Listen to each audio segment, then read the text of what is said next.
এখানে সুখ নাই, যদিও সুখের আশায় দৌড়াইতেছে।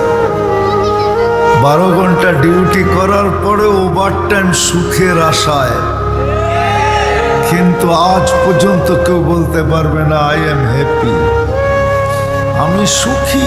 এটা কেউ বলতে পারবে না। সুখী শুধু আমাদের কেক সুখী, কেকের গায়ে লেখা থাকে হ্যাপি, কেক সুখী, আমরা সুখী না। স্বামী স্ত্রী দুইজন কামায়, দুইজনকে জিজ্ঞাসা করলে বলবে সুখের আশা, তারপরও সুখী না। দেশ থেকে দেশান্তর হয়, তারপরও সে সুখী না। কেউ আমরা সুখী না। আজকে যা দেখতেছি চোখে, কসম খোদা। এই জন্যই ওলামায়ে কেরাম আমাদের জন্য এরকম মাহফিল রচিত করেন। বিভিন্ন ওলামায়ে কেরাম আসে, বিভিন্নভাবে বুঝাইতে চেষ্টা করে।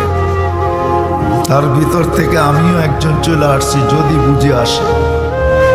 সুখী হইতে চাই আমরা, কিন্তু আমরা চাই আমরা যা ভাবি ওইভাবে, আমরা যা শিখছি ওইভাবে, আমরা যা শুনি ওইভাবে, আমরা যা চিন্তা করি ওইভাবে। আমরা চাই আমাদের বিবেক বুদ্ধির মাধ্যমে সুখী হইতে। বিবেক বুদ্ধির মাধ্যমে সুখী হওয়া যাবে না, কসম খোদা। যদি সুখী হওয়া যাইত, তাহলে বিশাল অট্টালিকার মালিক হয়ে নিজের পিস্তল নিজের মাথায় কোনোদিন লাগতেন না। সন্তান বড় বড় এডুকেটেড হওয়ার পরেও নিজের পিস্তল নিজের মাথায় কোনোদিন রাখতেন না। সত্য এটাই, সেলিব্রিটিরা কোনোদিন নিজের টাকার কিনা রশি নিজের গলায় লটকায় আত্মহত্যা করতেন না।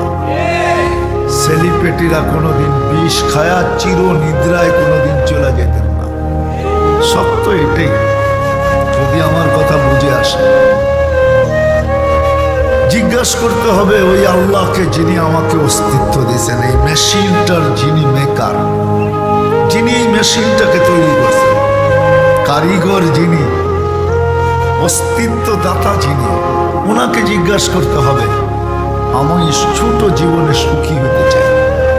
আমরা কেউ সুখী না, না কোনো সম্পর্ক নিয়ে সুখী, না বিশাল বিশাল ফ্যাক্টরির মালিক সুখী, কেউ সুখী না। নইলে এই প্রভাব বাক্য হইতো না, সুখের মা মরে গেছে। কেউ সুখী না।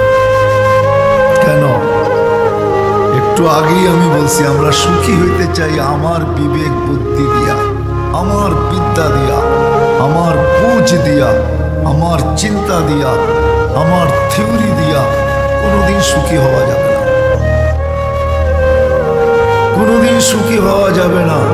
যেটাকে সুখ বলি, আসলে ওটা এরকমই যেরকম বেদানা। নাম হইল বেদানা, অথচ পুরাটাই দানা দিয়েই বড়, ঠিক না? এরকমই সুখ। বিদায় শেষ কথায় চলে আসছি, আসেন আল্লাহকে জিজ্ঞাসা করি, সুখী কিভাবে হব? সুখী কিভাবে হব? সুখী ওই সময়ই হব, সুখী যখন হয় না বাইজিদ বোস্তামির মতো সারা রাত্র মার মাথার সামনে পানি নিয়ে দাঁড়ায় থাকে।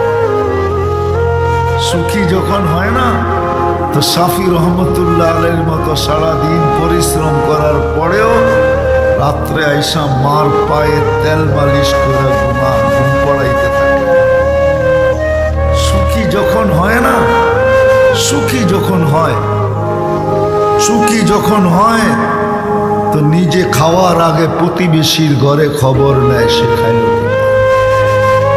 সুখী যখন হয়, হাজারো দৃষ্টান্ত দেওয়া যাবে।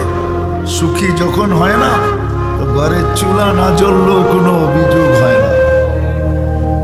ঘরে চুলা না জ্বললেও কোনো অভিযোগ, বোঝেন?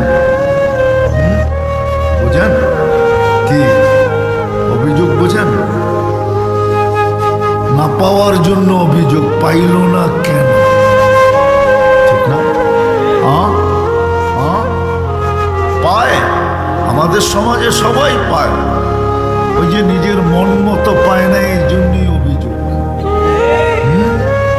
পায়, কাপড় পায়, সন্তান মা বাবার কাছ থেকে খাওয়া পায়, কিন্তু নিজের মন মতো পায় না, এই